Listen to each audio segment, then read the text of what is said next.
하나님 말씀 보겠습니다. 구약 성경 사사기 오늘 말씀은 10장 말씀 되겠습니다. 1절부터 마지막 절까지 한 절 한 절 교도하겠습니다. 아비멜렉의 뒤를 이어서 이삭을 사람 도도의 손자 부하의 아들 돌라가 일어나서 이스라엘을 구원하니라. 그가 에브라임 산지 3일에 거주하면서 이스라엘 사람이지 23년 만에 중에 3일에 장사하였더라. 그 후에 길르앗 사람 야일이 일어나서 22년 동안 이스라엘의 사사가 되니라. 그에게 아들 30년이 있어 어린 아이 30을 낳았고 성읍 30을 가졌는데 그 성읍들은 길르앗 땅에 있고 오늘까지 하보나이라 부르더라. 야일이 죽음에 가몬의 장사 되었더라. 이스라엘 자손이 다시 여호와의 목전에 아뢰하여 바알과 아스타롯과 아람의 신들과 시돈의 신들과 모압의 신들과 암몬 자손의 신들과 블레셋 사람들의 신들을 섬기고 여호와를 버리고 그를 섬기지 아니하고 여호와께서 이스라엘에게 진노하사 블레셋 사람들의 손과 암몬 자손의 손에 그들을 파시매 그에 그들이 요단강 저쪽 벤라스에 있는 아모리 족속의 땅에 있는 모든 이스라엘 자손을 쳤으며 몇여덟 해 동안 노하였더라. 암몬 자손이 또 요단을 건너서 유다와 베냐민과 에브라임 족속과 싸움으로 이스라엘의 곤고가 심하였더라. 이스라엘 자손이 여호와께 문지하되 우리가 우리 하나님을 버리고 바알들을 섬김으로 주께 범죄하였나이다 하니 여호와께서 이스라엘 자손에게 이르시되 내가 애굽 사람과 아모리 사람과 암몬 자손과 블레셋 사람에게서 너희를 구원하지 아니하였느냐? 또 시돈 사람과 아말렉 사람과 마온 사람이 너희를 압살할 때에 너희가 너희를 비웃음으로 내가 너희를 죄에서 구원하였거늘 너희가 나를 버리고 다른 신들을 섬기니 그러므로 내가 다시는 너희를 구원하지 아니하리라. 가서 너희가 다른 신들에게 부르짖어 너희의 환난 때에 그들이 너희를 구원하게 하라 하시니라. 이스라엘 자손이 여호와께 여쭈어 우리가 범죄하였사오니 주께서 보시기에 좋은 대로 우리에게 행하시려니와 오직 주께 구하옵나니 오늘 우리를 건져내옵소서 하고 자기 가운데서 이방 신들을 제하여 버리고 여호와를 섬기매 여호와께서 이스라엘의 공로를 하여야 마음에 근심하시니라. 그때에 암몬 사람이 모여서 길르앗에 진을 쳤으므로 이스라엘 자손도 모여서 미스바에 진을 치고 길르앗 백성과 아모리들이 서로 대대 누가 먼저 나가서 암몬 자손과 싸움을 시작하라. 그가 피가 모든 주민의 머리가 되리라 하니라. 아멘. 지난 시간 우리는 기드온의 아들 가운데 그 아비멜렉이 왕이 되려고 했다가 자기 형제들을 다 살육하고 또 마침내 아비멜렉 자신도 하나님의 심판으로 비참한 죽음을 맞이하고 끝났던 것 여기까지 말씀을 우리가 들었죠. 아비멜렉은 사사가 아닙니다.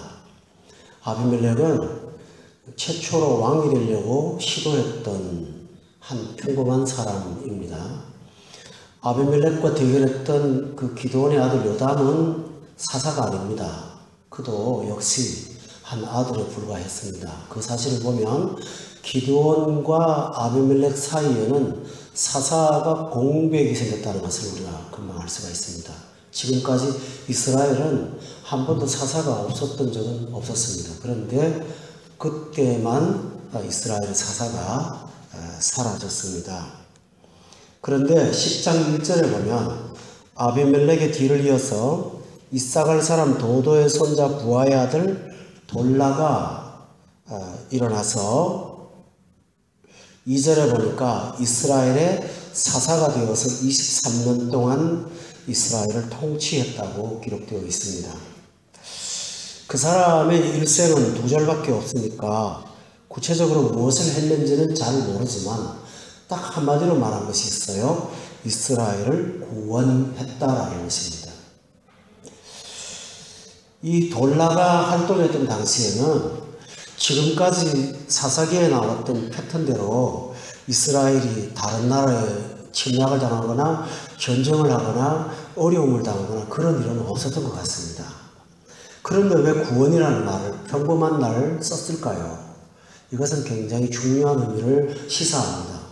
우리가 인생을 살다가 보면 굉장히 괴로운 날도 만날 수가 있고 또 행복한 날도 있고 있지만은 대부분의 생애는 괴롭거나 극적인 날보다는 평범한 날들의 일상입니다. 어쩌면 인생에서 힘든 날은 일상에 몇 번 없지 않나 그렇게 생각을 해요. 대부분의 사람들은 하루에 일상을 반복하면서 살아갑니다. 그런데 그 일상의 반복된 생활 가운데도 이스라엘에게는 구원이 필요했던 것처럼 여러분에게도 평범한 날에 구원이 필요합니다. 그 구원이 뭘까요? 돌라가 아마 저처럼 평범한 생활을 하시는 성도들을 놓고 하나님의 말씀을 늘 강론하고 전했던 것 같습니다.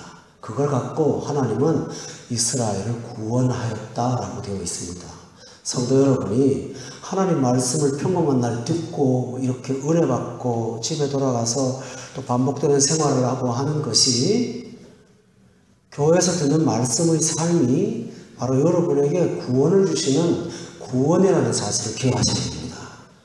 그러니까 이것이 구원이라면 취사 선택을 해도 되지 않고 있어도 그만 없어도 그만 중요성을 간과해서도 안 되고 그리고 빠질 수도 있고 안 할 수도 있다고 생각하는 그런 개연성을 갖고는 안 되는 것입니다. 우리의 생활 가운데 하루에 삼시세끼를 꼭 먹어야만 신진대사를 유지할 수 있는 것처럼 여러분이 영을 유지하고 영혼이 강성해지려면 날마다 은혜의 말씀을 듣고 살아야 되는 것입니다. 따라서 성도 여러분, 어떤 생활이 있더라도 항상 하나님 말씀 듣고 사는 말씀 듣는 생활을 열심히 하시기를 주님의 이름으로 부탁합니다. 3절에 보면 이 돌라가 죽고 난 다음에 길르앗 사람 야일이 일어나서 22년 동안 이스라엘의 사사가 되었다라고 되어 있는데 그때도 돌라 시대처럼 특별한 문제가 없었던 시대였습니다. 그런데 좀 특이한 구절이 나옵니다. 4절에 보면 그에게 아들 30명이 있는데 어린 나귀 30을 탔다 이렇게 기록되어 있네요. 그 당시에는 나귀를 탔다고 하는 것은 좋은 승용차를 한 대 갖고 있는 것과 같은 것입니다. 그러니까 상당히 재력이 있었다라는 듯한 느낌을 받을 수가 있는데 그 다음 구절을 보면 그렇지 않습니다. 4절에 보면 30을 탔고 성읍 30을 가졌다라고 되어 있어요. 그러니까 그걸 연결하면 나귀를 타는 것은 기동력을 위한 수단이었습니다. 다시 말하면 성읍 30성읍을 통치하기 위해서 빠른 이동 수단을 가진 것입니다.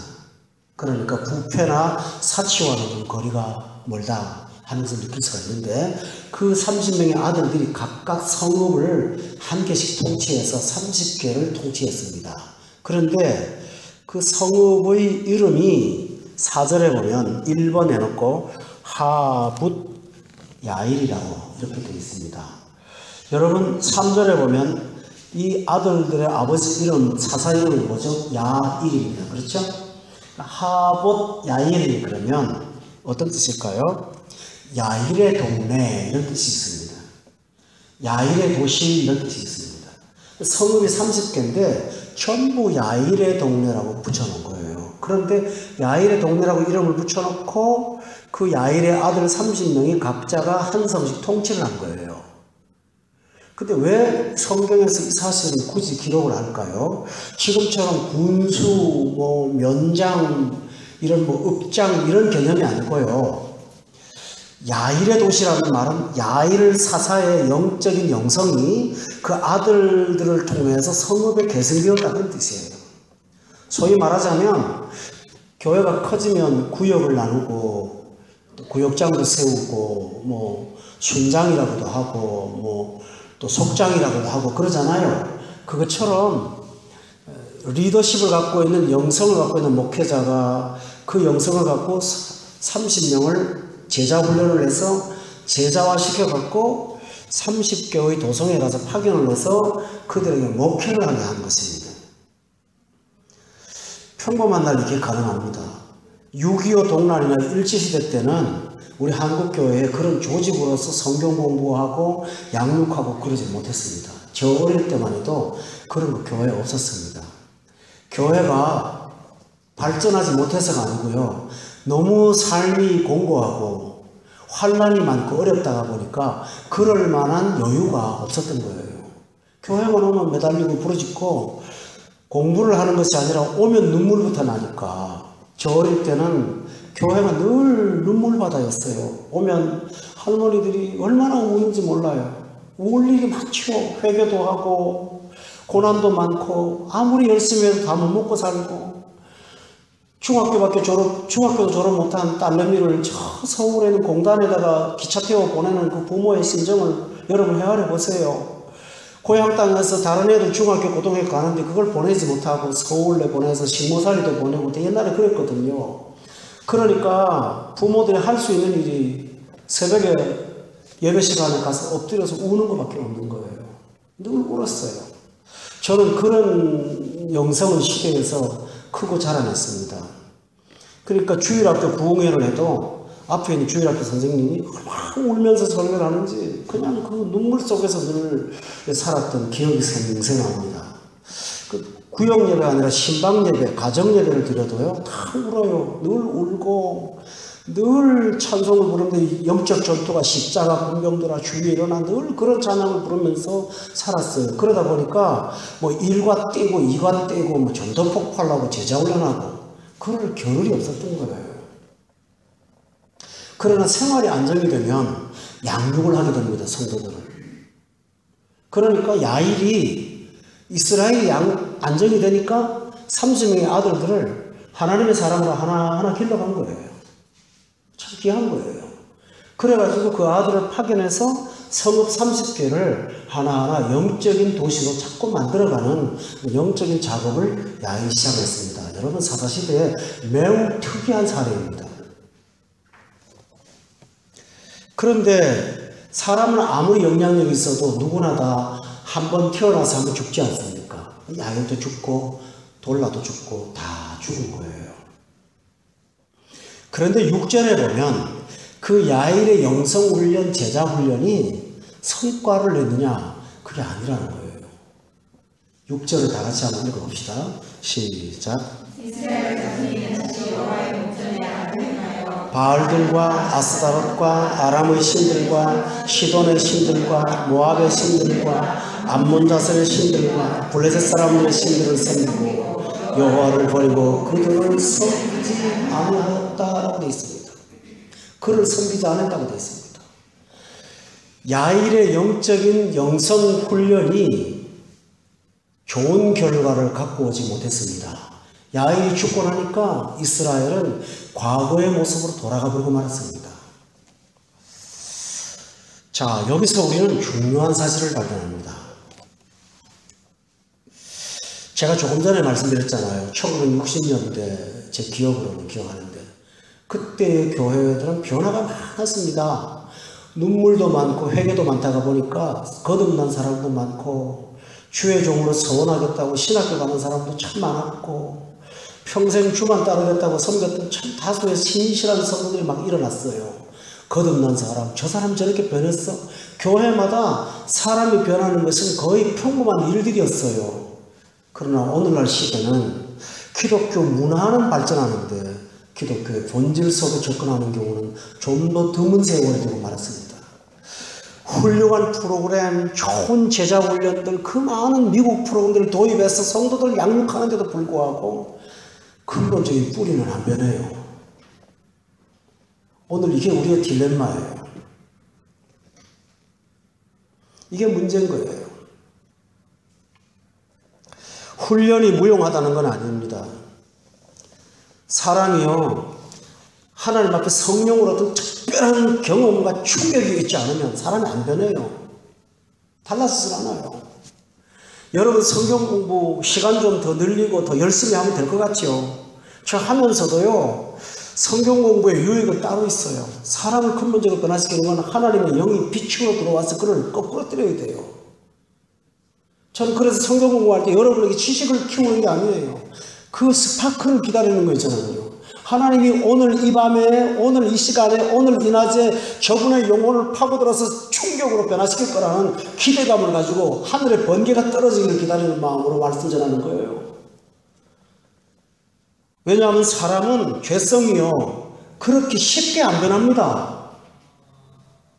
참 어려워요, 인간이요. 본문 6절을 보세요. 이스라엘 자손이 그 다음에 뭐라 그랬나요? 다시라고 했어요. 잔존한 죄성이 그렇게 쉽게 뿌려 뽑아지는 게 아닙니다.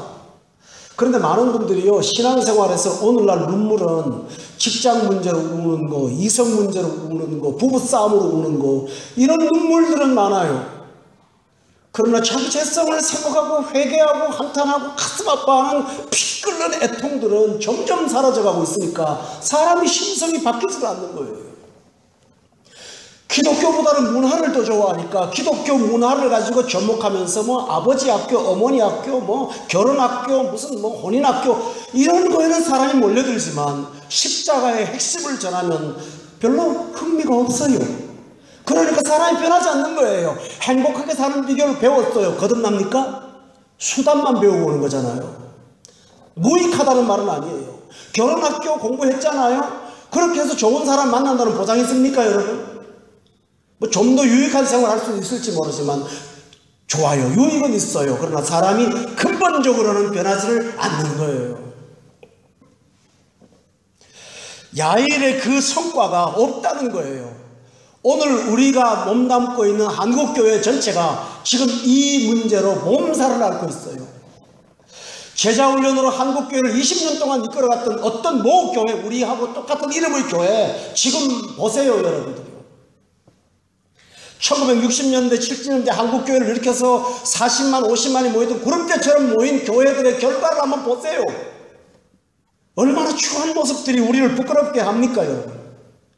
며칠 전 배가 무너져서 사람들이 엄청나게 지진을 죽고 나가는 그 배후의 그 돈의 물주가 기독교 이단인 구원파라는 사실이 오늘 본문, 뉴스에서 대서 나왔습니다, 여러분. 이 안에도 있어요, 여기도요, 그 파가. 성도 여러분, 여러분의 신앙생활은 밥 먹고 교회 가서 말씀 듣고 집에 들어와서 또 하고 싶은 거 다 하고 이런 일상으로만 끝나지 않기를 원합니다.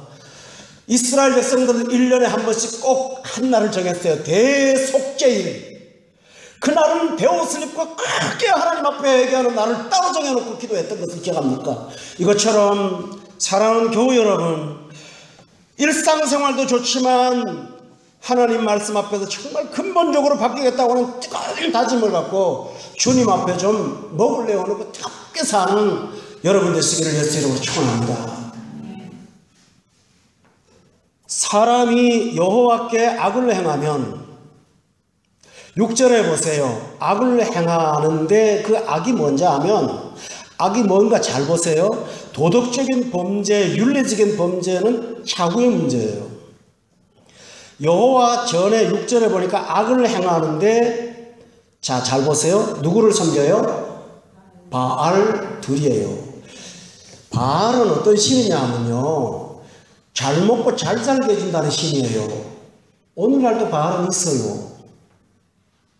바알은 풍요의 신이에요. 그러니까 다시 말하면 어떤 신상을 만든 것은 고대 사람들이지만 오늘날의 사람들은 물질을 신으로 섬겨요. 두 번째로는 아스다롯이에요. 음행의 신입니다, 여러분. 쾌락의 신이에요. 아람의 신들과 시돈의 신들과 모압의 신들과 암몬 자손의 신들과 블레셋 사람들의 신이 왜 이렇게 많습니까?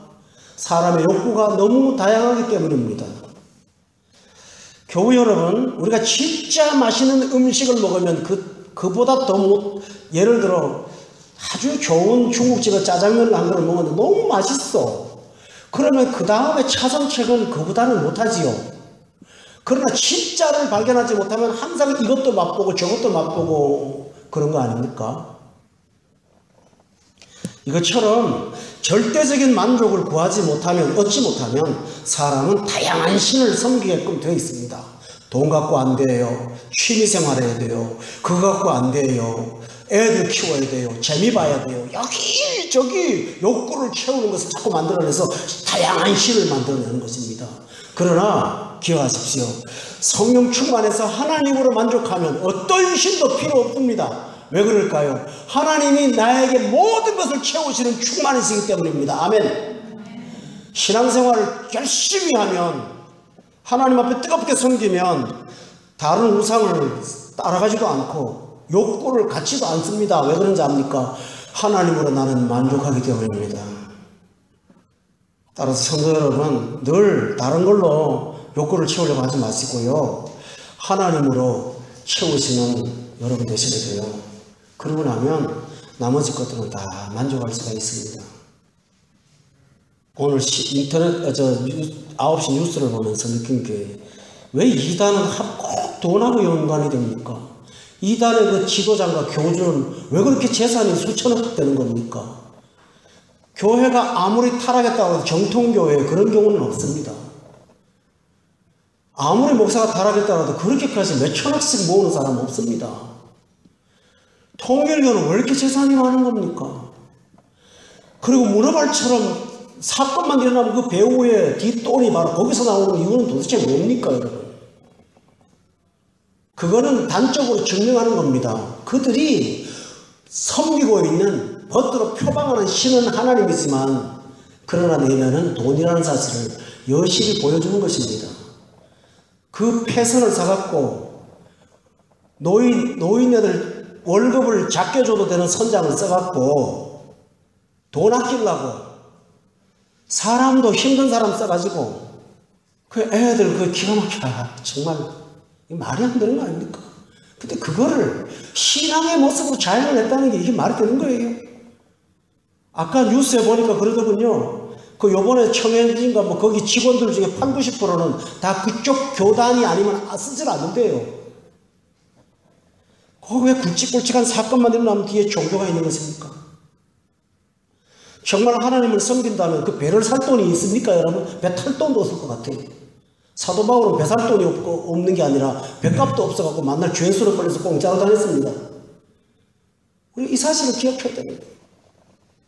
왜 그렇습니까? 정말 하나님을 안다면 그렇게 치부를 할까요? 정말 예수 그리스도에게 만족했다면 그 모든 재산을 자꾸 쌓아놓고 자기 아들들까지 만들어 놓을까요? 그러지 않습니다. 그러므로 누구나 똑같습니다. 성도 여러분, 여러분이 하나님 앞에 하나님을 만족하고 사시기를 바랍니다. 그래야 모든 우상으로부터 여러분이 해방을 받을 수가 있습니다. 할렐루야.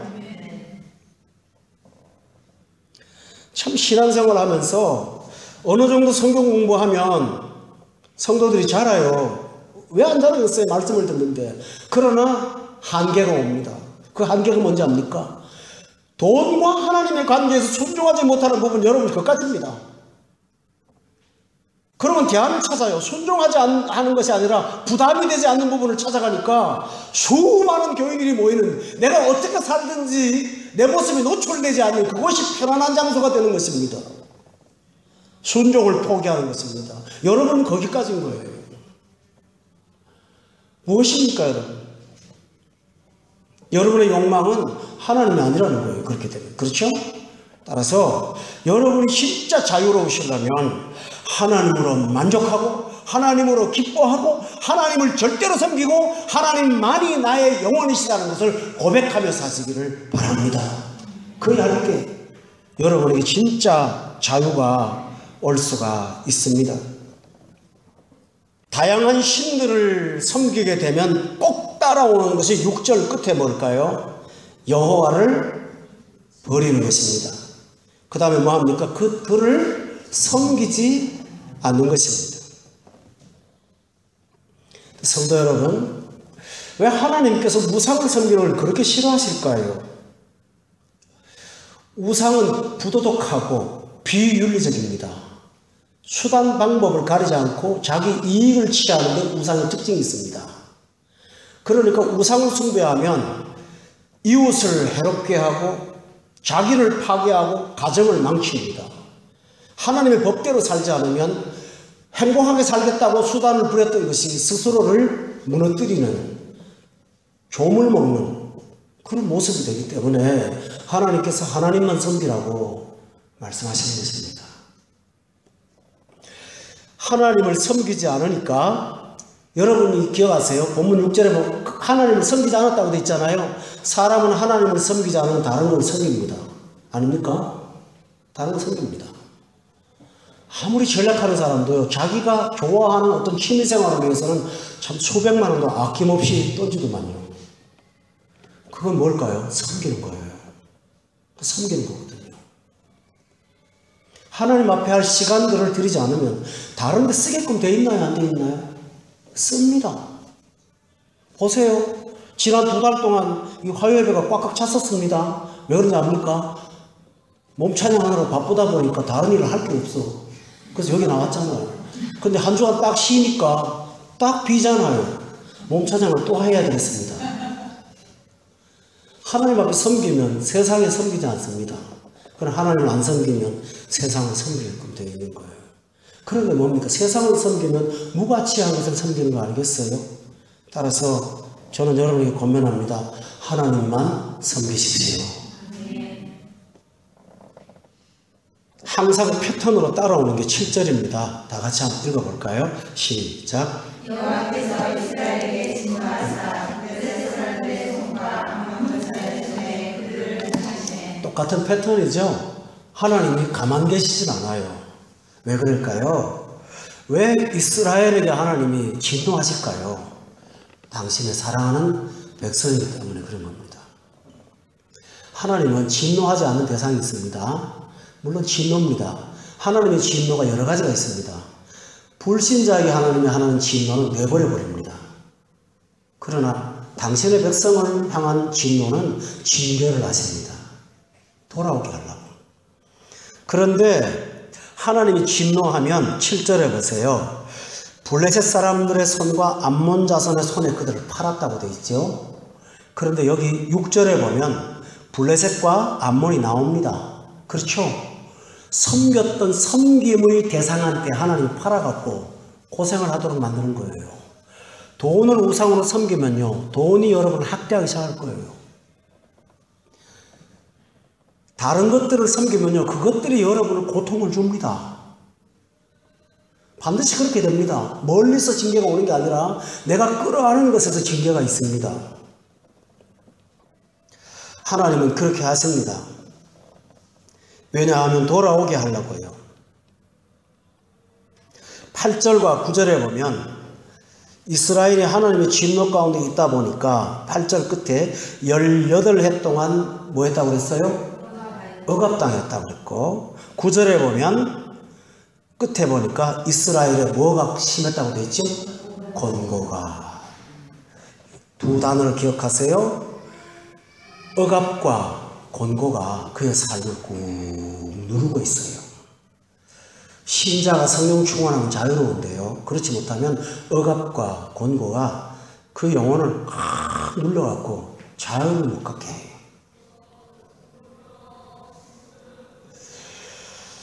그런데 이스라엘 백성이 처음으로, 사사기의 처음으로 10절에 특별한 고백을 하게 돼요. 이게 아마 야일의 영향 같아요, 제가 볼 때는요. 다 같이 한번 읽어보세요. 시작. 이스라엘 자손이 여호와께 부르짖으되 우리가 왜 하나님을 버리고 바알을 섬기러 주께 범죄하였나이다. 사사기 공부하면 처음이죠, 그죠? 항상 곤고가 심하니까 여호와께 부르짖으면서 구원해달라고 그랬잖아요. 근데 처음으로 이들은 복임에서 한번 울고 그 다음에 두 번째라고 할 수가 있겠죠. 여호와께 부르짖어서 정확하게 자신들의 죄를 지적해요. 하나님을 버리고 바알들을 섬김으로 주께 범죄하였습니다 하고 고백을 합니다. 그런데요, 이 회개를 들으신 하나님께서 기뻐하시는 게 아니에요. 하나님이 12절에 1절에 뭐라고 합니까? 여호와께서 이스라엘 자손에게 이르시되 내가 애굽 사람과 아모리 사람과 암몬 자손과 블레셋 사람에게서 너희를 구원하지 아니하였느냐. 반문을 하세요. 12절 다 같이 읽어봐요. 시작. 마온 사람이 너희를 압제할 때에 너희가 내게 부르짖음으로 내가 너희를 그들의 손에서 구원을 했는데 라고 되어 있어요. 13절에 그런데도 불구하고 너희가 나를 버리고 구원을 거듭거듭 경험하면서 나를 버리고 다른 신을 섬기니 13절에 하나님이 선포를 하십니다. 그러므로 내가 다시는 너희를 뭐한다고 했나요? 구원하지 않겠다. 성도 여러분, 하나님은 한없이 받아주시고 끝없이 용서하지는 않습니다. 어떤 분들은 하나님은 긍휼이 풍성하시니까 얼마든지 그러신다고 생각하시죠? 그러나 성경은 하나님도 한계가 있다고 말씀합니다. 그러면 하나님의 한계는 하나님의 성품의 한계일까요? 도저히 못 참았어요? 그게 아닙니다. 하나님은 사랑이시거든요. 따라서 하나님께서 지금까지 했던 패턴을 난 그만하겠다고 하는 거예요. 그 말은 뭡니까? 이거 갖고 너희들 변하지 않는다는 거예요. 그러니까 하나님이 다른 방법을 통해서 너희를 변화시키겠다고 하시는 말씀이 있는 거예요. 아멘? 구원을 거절하신 것이 아니라 구원의 지금까지의 방법을 버리시고 다른 방법을 쓰시겠다고 하시는 거예요. 이런 방식으로 구원해내고 구원해내고 똑같이 범죄했으니까 하나님이 다른 방식으로 하겠다. 성도 여러분, 우리가 같은 죄를 범하면서도 하나님의 구원을 여러 번 경험해서 위기를 벗어났습니다. 그럼에도 불구하고 똑같은 일을 반복한다면 하나님은 여러분에게 전혀 다른 방식으로 징계하시고 바꾸시려고 찾아오실 것입니다. 호세아서에 보면 이런 거 있어요. 하나님이 기뻐하지 않는 길을 걸어가니까 하나님께서 그 길에다가 가시를 두어갖고 자꾸 찔리게 했다고 그랬어요. 그래도 말을 안 듣고 가니까 하나님이 아예 담을 막아서 그 길을 찾지를 못하게 한다라고 했어요. 그러니까 처음에는 가시예요. 그 다음에는 뭐예요? 담을 막아버리는 거예요. 그래도 말을 안 들으니까 하나님이 그들을 거친 들에 데리고 와서 황폐하게 하고 그때서야말로 그들을 계유했다고 되어 있어요. 하나님은 방법을 달리하실 수밖에 없죠. 우리가 완악하니까. 이들의 회개가 얼마나 피상적인 걸 아신 하나님께서 저들의 말을 듣고 또 속지 않겠다는 거예요. 하나님은 거래를 그만두라는 거예요. 그러면서 하나님은 14절에 다 같이 한번 읽어보세요. 시작.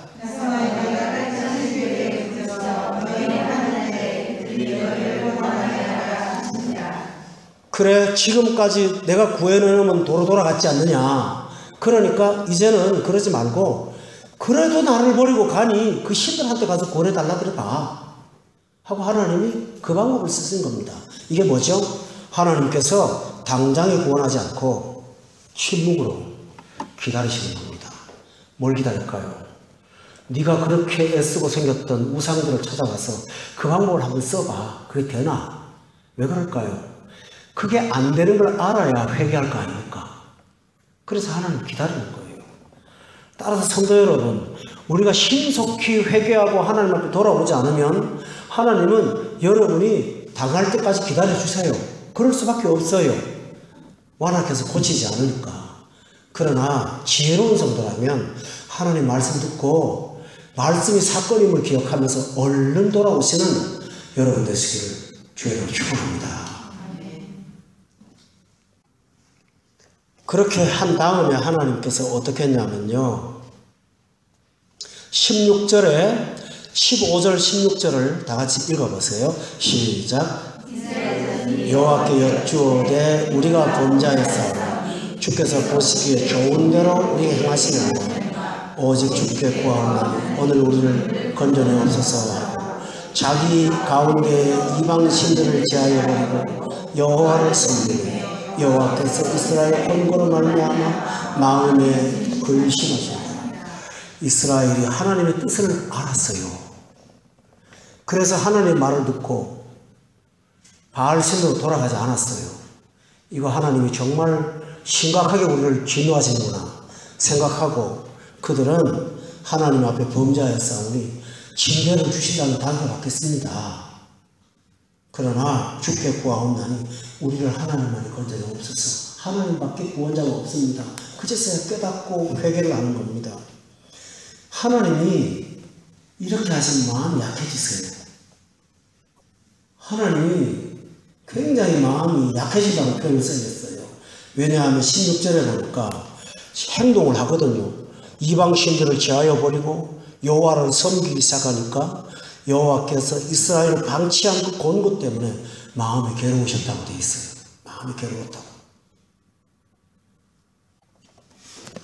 사랑하는 교회 여러분, 하나님이 그렇게 징계의 말씀하시더라도 여러분이 기억하시고 그래도 하나님은 돌아가면 고쳐주실 거라고 믿고 엎드려서 회개를 중단하지 않고 하나님 앞에 더 나아가시면 하나님이 여러분을 보고 근심하시면서 그 마음 기뻐하시는 것을 믿으세요? 하나님이 이런 말 했죠. 요나서에 보면은 그 니느웨라는 성을 하나님께서 40일이면 망하게 하겠다고 선언을 하셨어요. 그리고 요나를 통해서 그 말을 전하라고 했죠. 그런데 예상 외의 일이 벌어진 거예요. 그 완악한 니느웨 왕이 베옷을 입고 엎드려 회개하기 시작한 거예요. 근데 그냥 회개하는 것이 아니라 모든 백성에게 공물을 끊고 회개의 날을 선포해갖고 국민이 전부 다 회개하게 만든 거예요. 그뿐만 아니고 소나 양과 우양도 회개를 시켜서 금식을 시킨 거예요. 왜 그렇습니까? 짐승을 못 먹게 해야 일을 안 할 거 아닙니까? 그리고 어린애부터 모든 사람들이 만조백관이 엎드려 기도하니까 하나님께서 그 중요한 말을 해요. 뜻을 돌이키세요. 마음을 바꿔요. 하나님. 뜻을 돌이켜서 그들을 망하지 않도록 하나님께서 보호하십니다. 그때 시험 본 사람이 누구죠? 요나입니다. 하나님 마음에 해다 그러고 왜 말을 안 바꿉니까? 왜 말 바꾸길 하세요? 내가 처음부터 하나님 이럴 거라고 말하지 않았습니까? 근데 하나님이 요나에 가르쳐 줍니다. 박농쿨 있죠. 그거를 씌워놨다가 벌레로 갉아먹게 하고 그걸로 불평하는 요나를 향해 뭐라고 합니까? 네가 하루아침에 돋아났다 죽을 이 박농쿨도 그렇게 아낀다면 여기 좌우를 분별하지 못하는 12만이나 되는 이 많은 사람들을 내가 어찌하니 아끼랴 라고 하신 것입니다. 사랑하는 교회 여러분, 하나님의 마음이 돌아오실 수 있도록 여러분이 지속적으로 하나님을 기쁘시게 하는 우리 모두가 될 수 있기를 예수 이름으로 축원합니다. 그게 우리가 할 일입니다. 그런데 저는 오늘 본문을 보면서 15절에 보면 이스라엘 자손이 여호와께 여쭈되 우리가 범죄하였사오니 전체가 다 회개한 것 같은데요. 어떤 분의 주석책을 제가 읽었어요. 오늘 며칠 전에 그걸 읽었더니 그분의 해석은 그렇게 나와 있어요. 이스라엘 자손 중에서 깨어있는 몇 사람이 그렇게 했다는 거예요. 그 말이 맞는지는 전 모르겠어요. 그 해석이 정확한지는 알 수가 없어요.